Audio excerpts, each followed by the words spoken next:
बिस्मिल्लाहिर्रहमानिर्रहीम। अस्सलामु अलैकुम वरहमतुल्लाहि वबरकातुहू।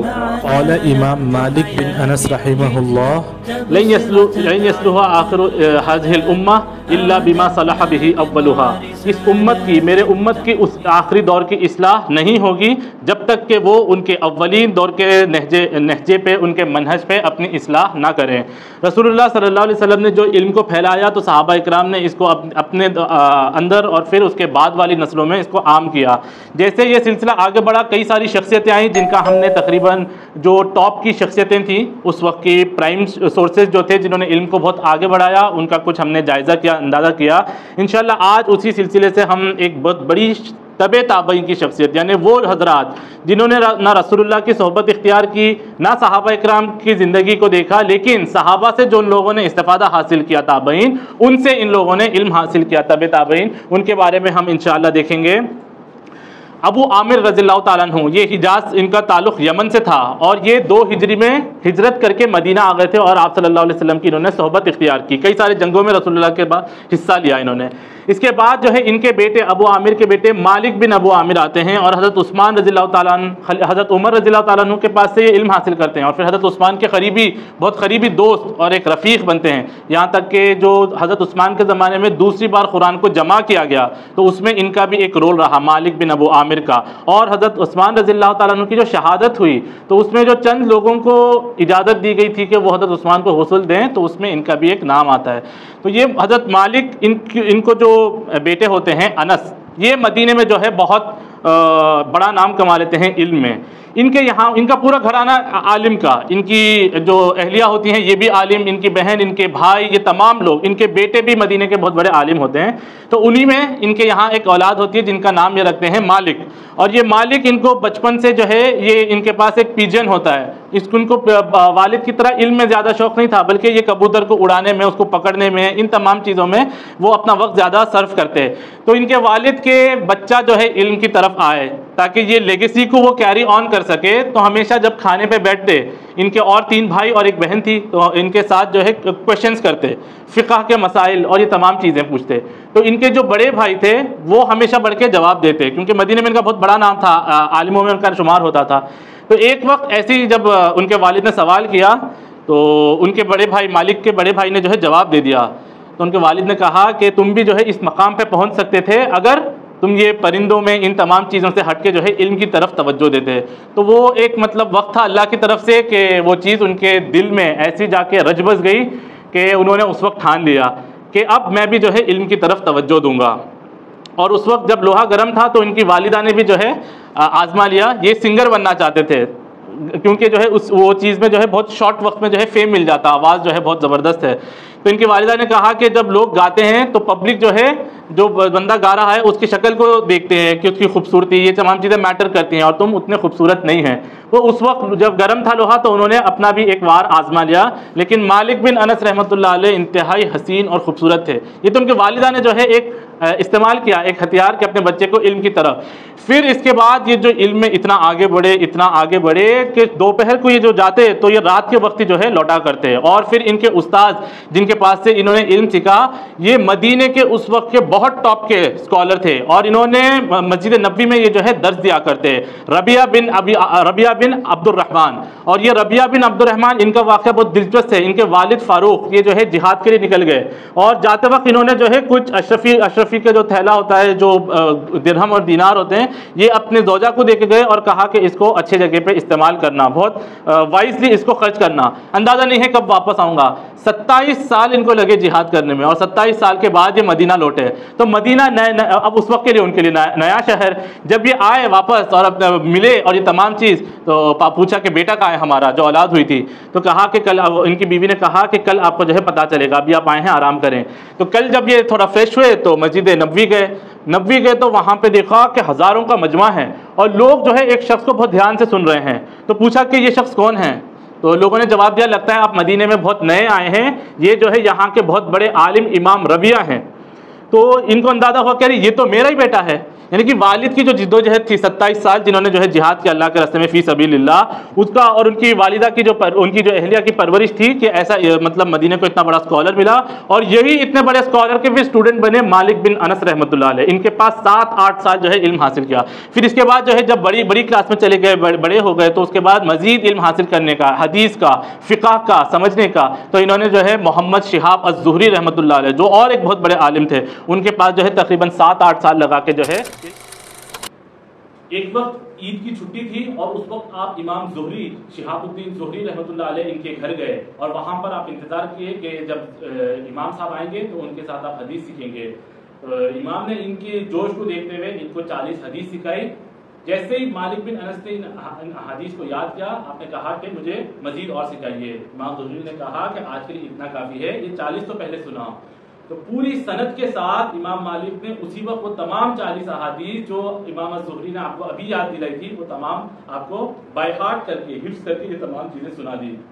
इमाम शिहाबुद्दीन ज़ुहरी इतने खुश हुए, आपको दुआ दी और कहा कि आपका जो मुस्तकबिल है ये बहुत शानदार रहेगा इंशाअल्लाह। मालिक बिन अनस इतने ईगर थे इल्म हासिल करने में कि आप कुछ खजूर लेके आते और इसको दोस्तों के अंदर बांट देते ताकि ये जितने भी इनके दोस्त हैं और जो दूसरे शागिर्द हैं ये आके जो उस्ताद हैं इनको डिस्टर्ब नहीं करे, और इस वजह से इमाम मालिक को पूरा अटेंशन जो उस्ताद है उनके तरफ से मिल जाता और ये अपना पूरे जो सवालात हैं, जो सीखना है, जो फहम हासिल करना है, ये सब लिया करते। इल्म हासिल करने में इतना आगे बढ़ गए कि हमेशा जो शागिर्द है ये उस्ताद के नाम से जाना जाता है कि ये इनके उस्ताद हैं। लेकिन ये इल्म में माशाल्लाह इतना आगे बढ़ गए कि इनके उस्ताद इनके नाम से जाने जाते थे कि ये मालिक बिन अनस के उस्ताद हैं, मालिक बिन अनस को इन्होंने सिखाया। इस तरीके से ये इल्म में आगे बढ़ गए और फिर इनको मदीने से इतनी मोहब्बत थी कि ये रसूलुल्लाह का जो है मतलब मरकज़ है, यहाँ पर रसूलुल्लाह ने अपने इल्म को आम किया और खिलाफत कायम की अल्लाह की, तो मैं मदीने को छोड़ के कभी नहीं जाऊँगा। और उसके नतीजे में जो है ये कभी मदीने में जो है घोड़ा नहीं चलाया करते कि क्या पता कि ये फला मकाम हो और रसूलुल्लाह ने यहाँ पे अपने पाँव रखे हों, यहाँ पे रसूलुल्लाह ने, मतलब इतनी मोहब्बत थी। ये जज्बाती जो मोहब्बत है ना, जो एक शख्स को सुन्नत के करीब करता है। अकल जो है चीज़ों में जो है ये परखती है कि ये चीज़ कर सकते नहीं, लेकिन एक जो मोहब्बत होती है, इमोशनल अटैचमेंट, वो आपको इत्तबा सुन्नत के करीब लेके जाता है। तो इन्होंने सहाबा का तो नहीं देखा, लेकिन ताबईन और सईद बिन मुसय्यब रहमतुल्लाह अलैह जिनके बारे में हमने पढ़ा था, ये भी इनके जो है उस्तादों में थे। तो आप अंदाजा करेंगे अब कैसी शख्सियत जो है प्रोड्यूस हो रही है मदीने में अगली नस्ल को लीड करने के लिए, इतनी बड़ी शख्सियत। तो इन्होंने अदब, इल्म, फ़िक़ह, हदीस, हिस्ट्री, ग्रामर, ये तमाम जो चीज़ें थी। और मदीना उस वक्त जो है एक तौर पे ट्रेडिशनल नॉलेज जिसको हम बोलते हैं उसका गढ़ था। What do you mean by traditional knowledge? ये जो कूफा था, बगदाद था, ये मिस्र था, ये तमाम इलाके यहाँ पे फ़लसफ़ा पढ़ा जाता। तो ऐसा नहीं कि मदीना एकदम फ़लसफ़े से खाली था, लेकिन ये जो इलाके थे ये फ़लसफ़े के गढ़ थे, फ़िलासफ़ी के। एरिस्टोटल का मंतक पढ़ रहे हैं, प्लेटो को पढ़ रहे हैं, यहाँ पे अबू हनीफा हैं यहाँ कूफे के अंदर। तो ये लोग के अलग मसले मसाइल थे। मदीना इन तमाम चीज़ों से बचा हुआ था, मदीना इन साइंसेस से जो है बहुत दूर था। तो ये इन तमाम जो मसले मसाइल थे मदीने के, अहादीस के, इन तमाम के, इसके जो है ये लोग चैंपियन हुआ करते थे। तो ये यहाँ पे इस चीज़ को जो है आम कर रहे थे और ये हमेशा अपने आप को ये फ़िलासफ़ी और इन तमाम उस वक्त के जो सवालात बन गए थे इससे जो है हमेशा दूर रखते। एक बार ये मजलिस लगाए थे नबवी में और एक शख्स आके जो है सवाल कर रहा है कि अल्लाह कहाँ है। अब उस वक्त जो है ये अल्लाह कहाँ है ये एक फ़लसफ़ियाना सवाल था। ऐसा नहीं कि अल्लाह ताला हम बोल दिए अर्श पे है, तो अर्श पे है तो कैसा है?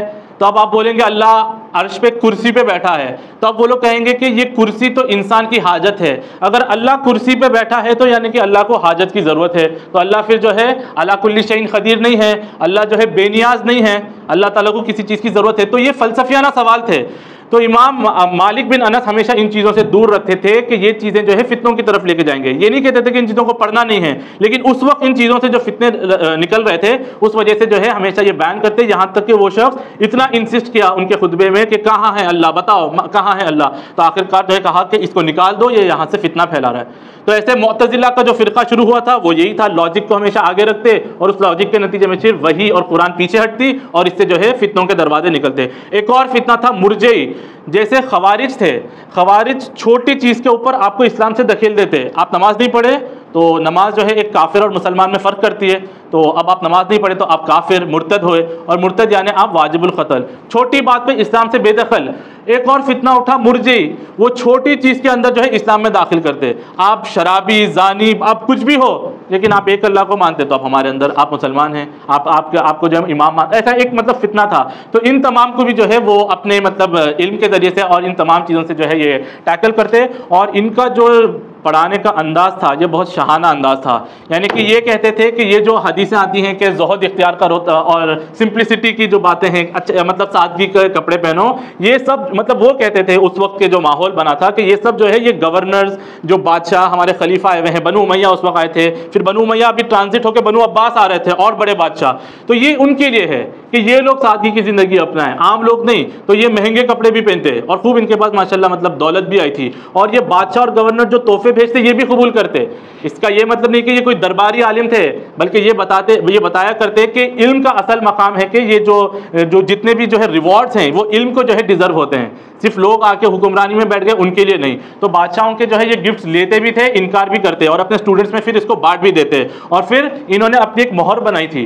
ये मोहर क्योंकि पॉलिटिक जो भी आप पैक्ट बनाते हैं या कुछ भी आप फतवा जारी करते हैं कि ऐलान कर दो हमारे रियासत में, तो उस पर आप मोहर लगाते हैं। तो ये कहते थे कि इल्म का असल मकाम है कि ये जो है हमेशा सैंक्शन, ये हमें अटेस्टिफाइड होना चाहिए इल्म का इतना। तो ये अपनी एक मोहर लगाए थे जिसके ऊपर हस्बुनल्लाहु व निअमल वकील लिखा था, और इनका एक बहुत बड़ा घर था जिसके एंट्री पे ये लिखे थे माशा अल्लाह। वो जो सूरह कहफ में जिक्र है ना कि अगर ये लोग अपने बाग में दाखिल होते और कहते हैं माशा अल्लाह, तो ये कहते थे अल्लाह की ये तमाम नेमतें हैं, और जो लोग इनको देखें फिर वो अल्लाह का जो है अल्लाह की किबरियाई बयान करें, उसका जो है ये बयान करें। तो ये मतलब इनका मकाम था कि इल्म को कभी सेकेंडरी नहीं रखते, और इनके पास जो है जो गवर्नर्स के बच्चे, जो खलीफा के बच्चे, ये लोग जो है आते पढ़ने। और एक बार हारून रशीद इन्होंने कहा कि आप जो है बगदाद आ जाइए, यहाँ पे जो है आके इल्म अपना जो है फैलाइए। उन्होंने कहा कि नहीं, इल्म जो है लोगों के पास नहीं जाता, लोग हासिल करना है इल्म तो वो इल्म के जो है मरकज़ पे आए। तो ये अपने बच्चों के साथ अमीन रशीद, मामून रशीद, उनको लेके जो है मदीना गए, और मदीने पे आके नबी पे खड़े हो गए।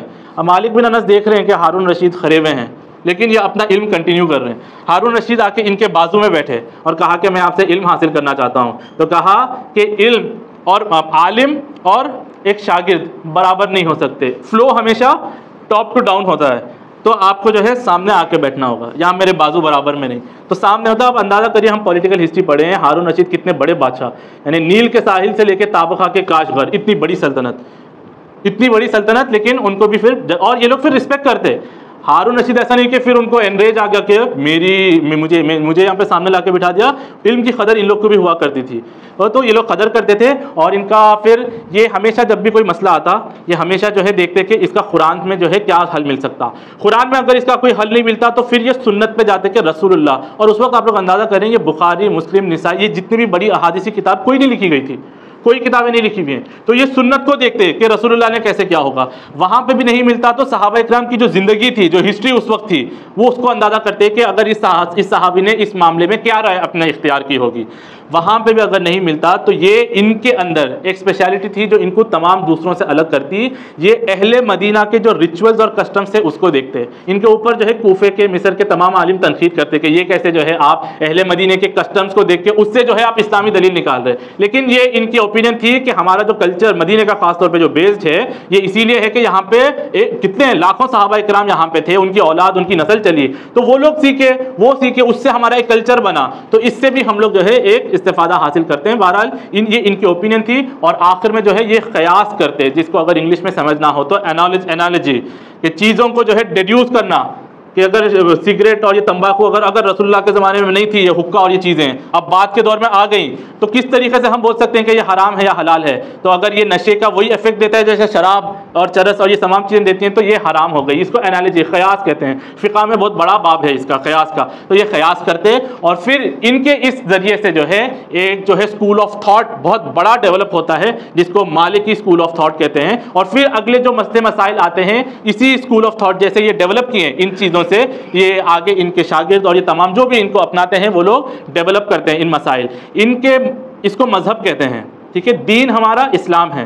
अब इस इस्लाम में जो है कई सारे स्कूल ऑफ थॉट्स हैं, जिसमें से एक स्कूल ऑफ थॉट हम पिछले हफ्ते देखिए इमाम जाफर सादिक रहमतुल्लाह अलैह का, वैसे ही मालिकी स्कूल ऑफ थॉट, जो मालिक बिन अनस, इन्होंने जो है जो अपने स्कूल ऑफ थॉट में अच्छी जो चीज़ें डाली जिससे ये बहुत ज़्यादा फैला, बहुत बड़े इलाके पे फैला, वो ये था कि ये एक इस्तिस्ना किया करते, एक इनका प्रिंसिपल है, उसूल। वो क्या है कि दो चीज़ें हैं, इनमें से कौन सी बेहतर है उसे चुन लो।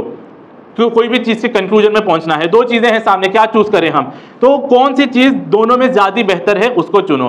फिर दूसरा इनका एक था सद्दुद्दरा, यानी कि ये प्रिंसिपल इससे मालूम करते कि ये जो सामने हमारे मसला आया है, कोई भी मसला हो, तलाक का हो, ज़मीन का हो, बादशाह ने कोई हुक्म जारी कर दिया, ये चीज़ हमको कहाँ पे लेके जा सकती है।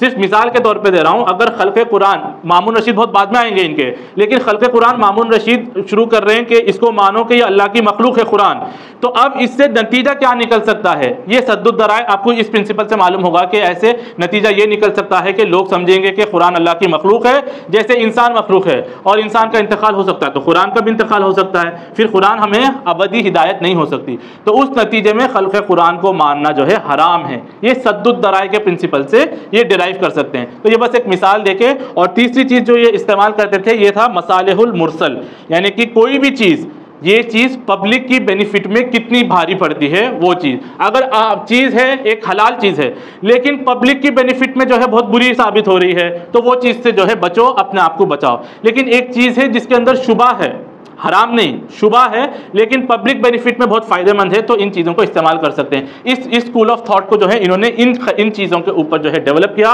और इनका बहुत बड़ा कारनामा था कि इन्होंने जो है first written documented and evident जो है सोर्स ऑफ हदीस किताब मुवत्ता, इसको जो है इन्होंने लिखी, और 11 साल इन्होंने लगाए इसको लिखने में। और इसमें शुरुआत में जो है लाख के ऊपर जो है हदीस थे।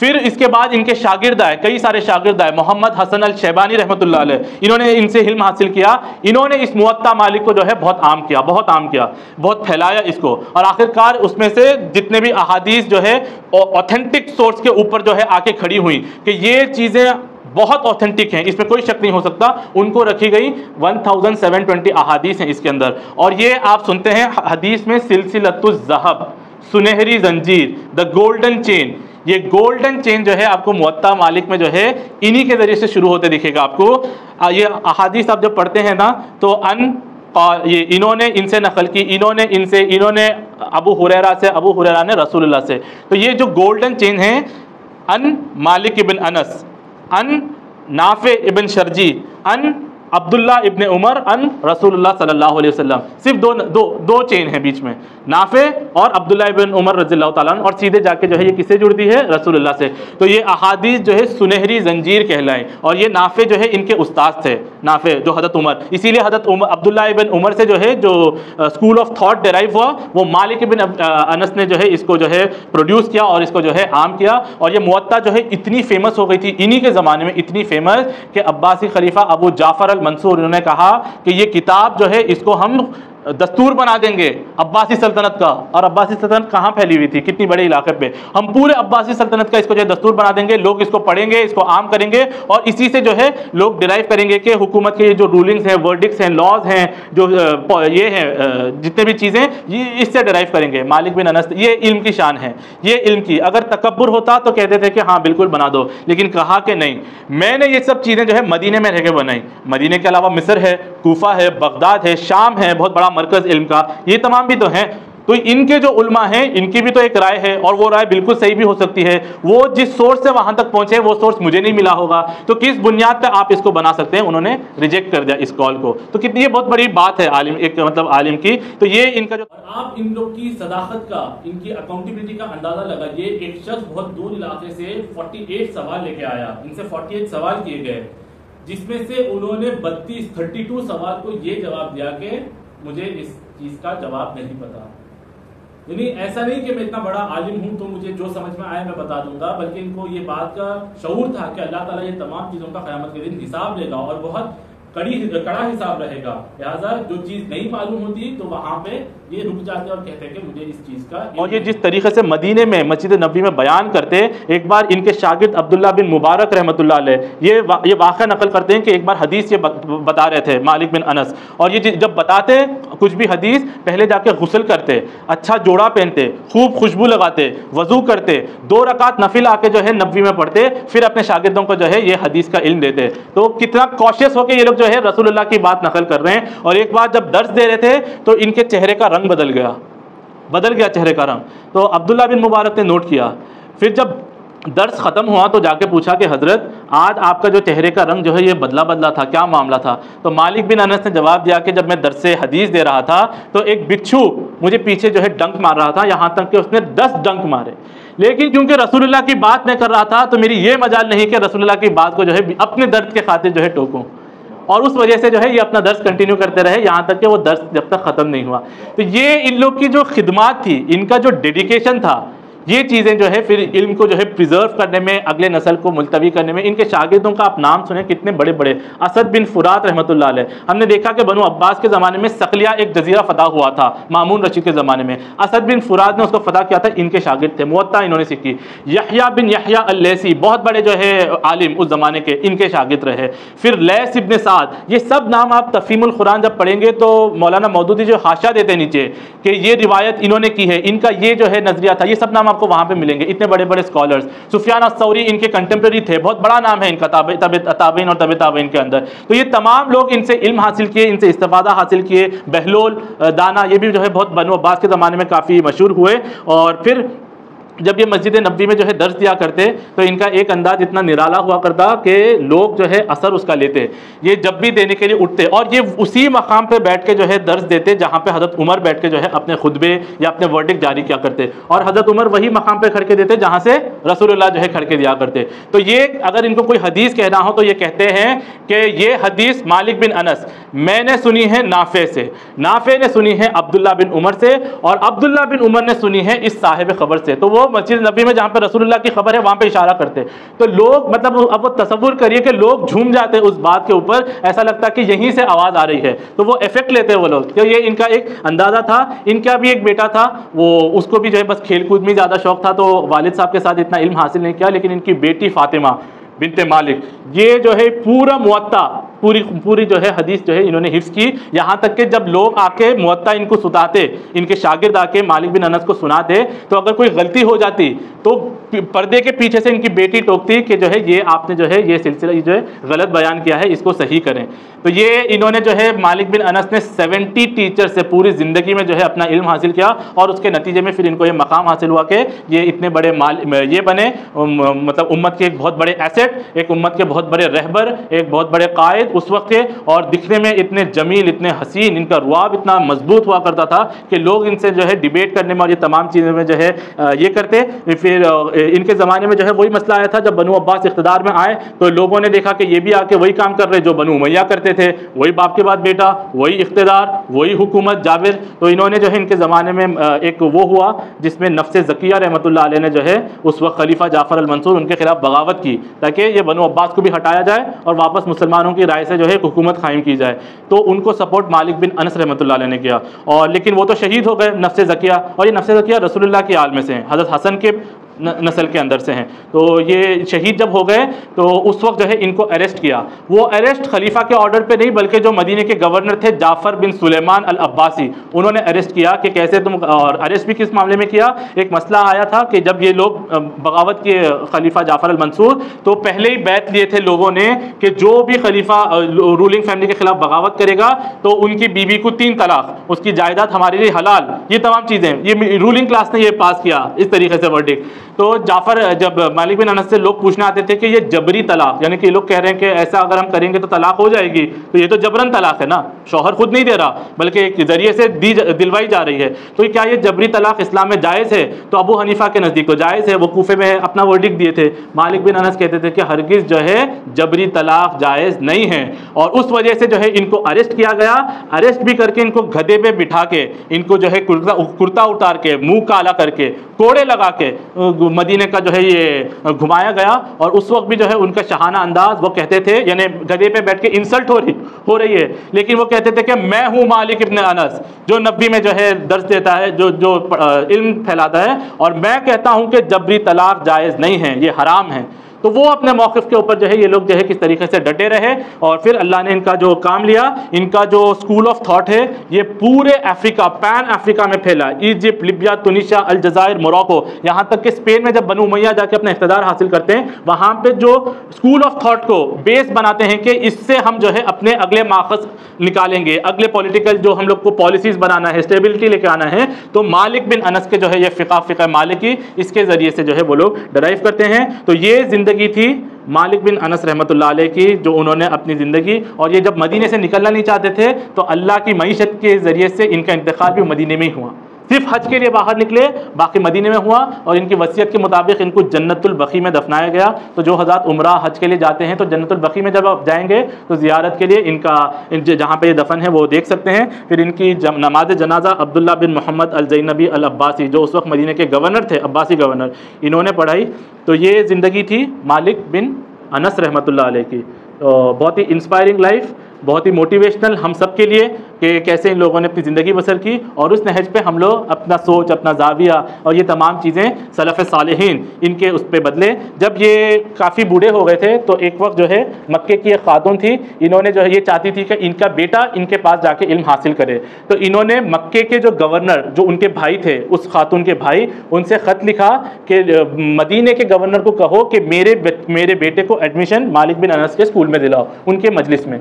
तो वो ख़त लिख के भेज दिए अपने बेटे को साथ में। तो जैसे बेटे और ख़त मदीना पहुँचे तो मदीने के गवर्नर ने जब ख़त देख के पढ़ा कि मालिक बिन अनस के पास जाना है तो थरथरी तारी हो गई उनके ऊपर। तो ये मालिक बिन अनस का रौब था, एक आलिम का, जिसके पास कोई पॉलिटिकल पावर नहीं है लेकिन अल्लाह और उसके रसूल का कलाम है।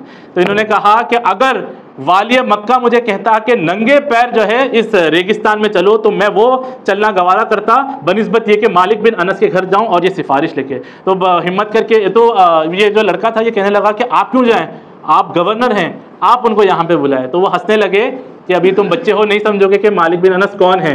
बच्चे को लिए और गए वहाँ पे और खटखटाया तो खादिम बाहर आई और कहा कि अगर कोई मसला पूछना चाहते हो तो ये इस वक्त नहीं है, लिख के बाहर रख दो, जब मालिक बिन अनस आएंगे वो इसका जवाब दे देंगे। अगर कोई सियासी बात करना हो तो एक दूसरा वक्त है, उस वक्त आएँ, उस वक्त ये डिस्कस करेंगे। ऐसा कहा तो नहीं कहा कि एक ख़ास काम के लिए आए हैं। जब मालिक बिन जब आए वो बाहर तो ये बच्चा बयान करता है कि मैंने देखा एक खूबसूरत, एक लंबे शख्स और ए हैवी मस्कुलर पर्सनालिटी, और उनकी आंख नीली, ब्लू ब्लॉन्ड आई। तो आप तसव्वुर करिए कैसी शख्सियत हमारे उसमें बन रही है, जिनकी दाढ़ी जो है उनके सीने तक जो है लंबी थी। ये आए और ये जो है अपने कुर्सी के ऊपर बैठे और कहा कि बताओ क्या है। जब वो ख़त दिया गया था उसमें था कि मेरे बेटे, सिफारिश थी, रिकमेंडेशन था गवर्नर ऑफ मक्के का कि इस बच्चे को अपने क्लास में लें। तो इन्होंने कहा ला हौला वला कुव्वता इल्ला बिल्लाह। इल्म का ये मकाम आ गया कि अब सिफारिश दी जा रही है इल्म को हासिल करने के लिए, यानी कि इल्म पब्लिक के लिए है, इल्म फ्री है, इसके लिए सिफारिश करने की इन तमाम की ज़रूरत नहीं है। तो उस बच्चे ने कहा कि बिल्कुल, अब मैं जो है रसूलुल्लाह के आल से हूँ, I am from the lineage of prophet Muhammad, और मैं खर्शी हूँ, और ये मेरे वालिदा ने लिखा है। मैंने 7 साल की उम्र में कुरान को हिफ्ज़ किया है, तो आपको मुझे अपनी क्लास में लेना चाहिए।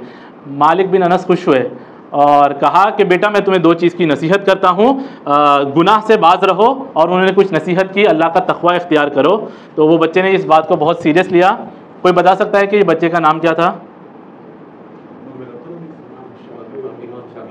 ये बच्चे का नाम था मोहम्मद बिन इदरीस अश-शाफ़ई रहमतुल्लाह अलैह, जो आगे जाके बहुत बड़ी शख्सियत बनी। और मदीने से जो आपको मोहब्बत, जो उल्फत और जो एक अटैचमेंट था, इस वजह से आपको तारीख में लक़ब दिया इमाम दारुल हिजरा, यानी दारुल हिजरा वो जगह जहाँ पे रसूलुल्लाह हिजरत करते हैं, कैपिटल सिटी मदीना, वहाँ के इमाम, इनको लक़ब दिया गया। इंशाअल्लाह ये इनका सिलसिला जारी रहेगा। वाखिरु दावाना अनिल हम्दुलिल्लाहि रब्बिल आलमीन।